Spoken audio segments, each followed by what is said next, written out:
کبھی مجھے پہلے آسمان کی کبھی دوسرے آسمان کی سیر ہوتی ہے اور اللہ اپنے قدرتی مناظر دکھاتے ہیں۔ پھر کہا کہ جو شخص دلائل الخیرات پڑھ کر اپنی والدہ، والد یا کسی عزیز کی روح کو بخش دے، اللہ پاک اس کی قبر میں نور داخل فرمائیں گے اور اس کی قبر سے عذاب اللہ پاک دور فرمائیں گے۔ اور پھر کہنے لگا، میں نے دلائل الخیرات سے رزق میں برکت پائی ہے، عزت پائی ہے، شان و شوکت پائی ہے۔ فرمایا لا علاج بیماریوں سے دوری پائی ہے۔ دلائل الخیرات سے میں نے اللہ پاک کی محبت پائی ہے، اللہ کا نور ملا ہے، اللہ کا تعلق ملا ہے۔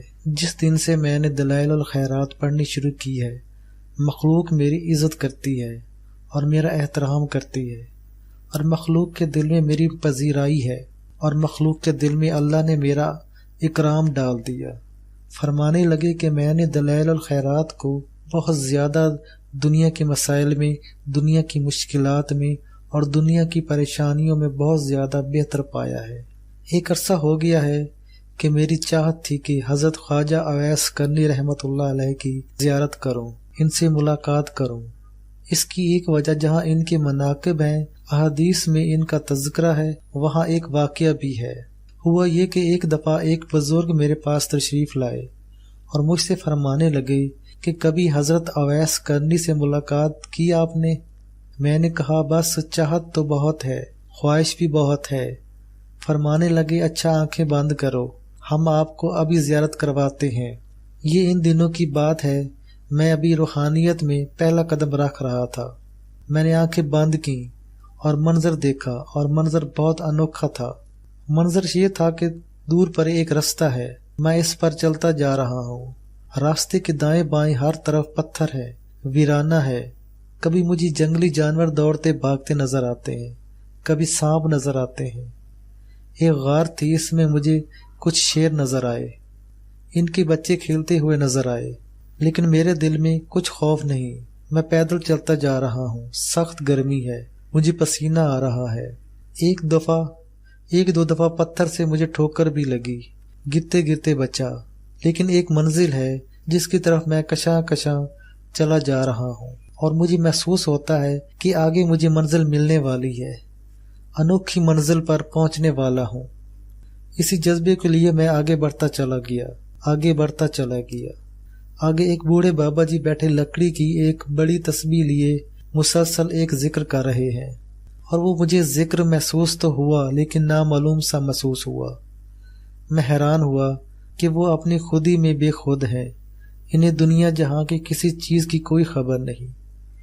وہ دنیا جہاں سے بالکل مدہوش، کسی چیز سے انہیں کوئی سروکار نہیں، بس وہ مسلسل ذکر کر رہے ہیں اور تسبیح پڑھ رہے ہیں، ہر پل ہر سانس اسی پر لگے ہوئے اور مسلسل ذکر تسبیح کر رہے، آنکھیں بند ہیں، اور انہیں اللہ کی یاد میں ایسی مشغولی ہے کہ میرے کھڑے ہونے کا انہیں احساس بھی نہ ہوا، اور مجھے بھی تھوڑی دیر میں ان کے ذکر میں مزہ آنا شروع ہو گیا، اور میں بھول گیا کہ میں نے کہاں جانا تھا۔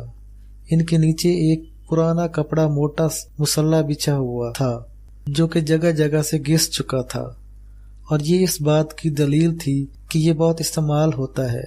ان کے سفید بال شانوں تک بکھرے ہوئے تھے، اور سفید پرانا کپڑا جو کہ کچھ میلا لباس تھا وہ انہوں نے پہنا ہوا تھا، لیکن ان کے انگ انگ اور روئیں روئیں سے خوشبو آ رہی تھی۔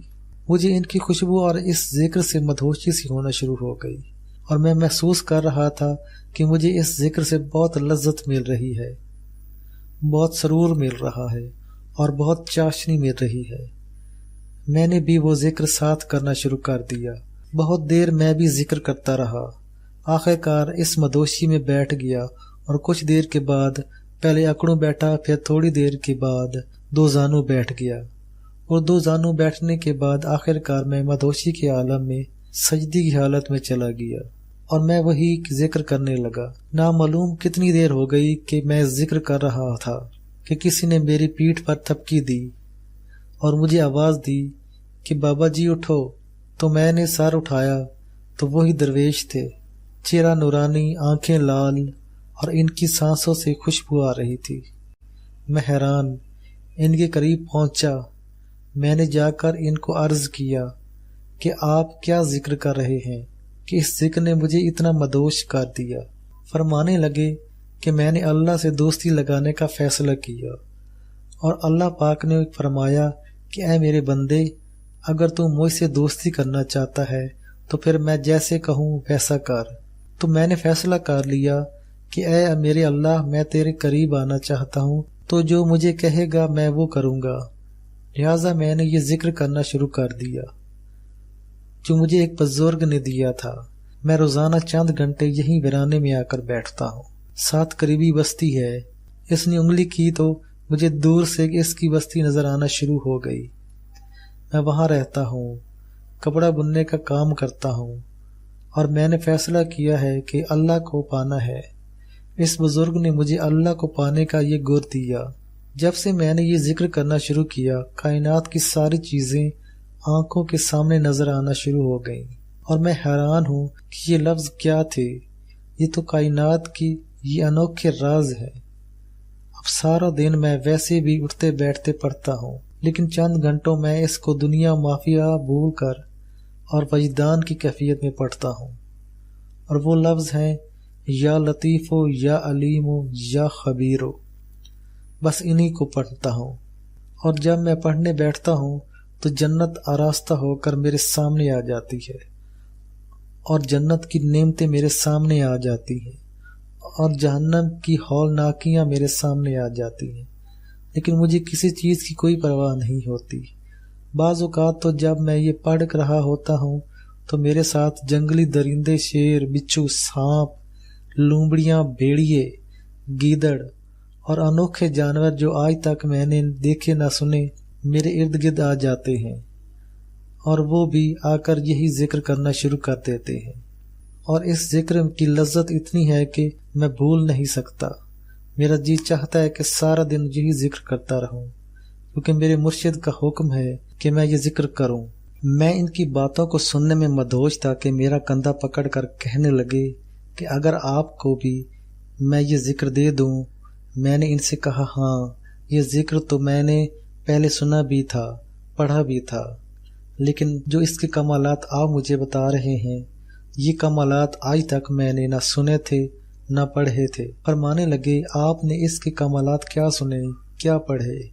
تو میں نے ان سے عرض کیا کہ میں نے تو اس کے کمالات میں دنیا کی مشکلات، دنیا کے مسائل، غم، تکلیفیں، پریشانیاں، دکھ، ان مسائل کے لیے میں نے اس کو سنا۔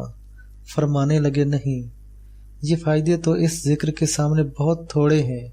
ان فائدوں کی مثال تو یہ ہے کہ سمندر سے آپ نے ایک چلو پانی بھر لیا، باقی تو سمندر کا فائدہ تو نہ اٹھایا۔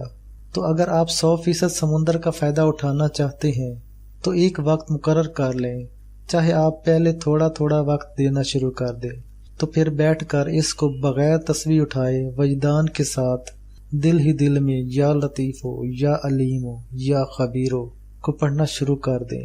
روزانہ پڑھتے رہیں، باوضو بیٹھیں، قبلہ رخ بیٹھیں، اس کو پڑھنا شروع کر دیں۔ اگر کبھی وقت جو مقرر ہے اور جو جگہ مقرر ہے اس میں کمی پیشی ہو جائے تو بھی حرج نہیں، وقت بدل بھی سکتا ہے، جگہ بدل بھی سکتی ہے، لیکن اس کو پڑھنا نہ چھوڑیں اور پڑھتے رہیں، پڑھتے رہیں۔ آپ کے اس اسم کے پڑھنے سے آپ کے اوپر جو راز کھلیں گے وہ میں بتاتا ہوں۔ سب سے پہلے تو یہ راز کھلے گا کہ اللہ پاک آپ کو جنت میں اپنا مقام دکھا دے گا، اور دوسرا یہ راز کھلے گا کہ فرشتوں کو آپ اپنی آنکھوں سے دیکھنا شروع کر دیں گے، اور تیسرا یہ راز کھلے گا کہ جنات کو آنکھوں سے دیکھیں گے، ان کے گھر دیکھنے لگیں گے، ان کے بچے دیکھنے لگیں گے، ان کا کھانا اور پینا نظر آنے لگے گا، ان کا اٹھنا اور ان کا بیٹھنا، ان کے پیشے، ان کی محبتیں دیکھیں گے، ان کے جھگڑے، ان کا سلوک، ان کی راہیں دیکھیں گے، انسانوں کو کیسے تنگ کرتے ہیں، ستاتے ہیں، یہ دیکھیں گے، انسانوں کی مدد کیسے کرتے ہیں یہ دیکھیں گے، محبت کرنے، نفرت کرنے کے انداز، رہنے سہنے کے انداز، جینے مرنے کے انداز، مرتے کیسے ہیں، جنازے کیسے ہوتے ہیں اور دفن کیسے ہوتے ہیں، غذائیں کیسے لیتے ہیں، کیسے کھاتے ہیں، گھروں میں چوریاں کیسے کرتے ہیں، لوگوں سے چھینا چپٹی کیسے کرتے ہیں، آپ یہ سب چیزیں آنکھوں سے دیکھیں گے۔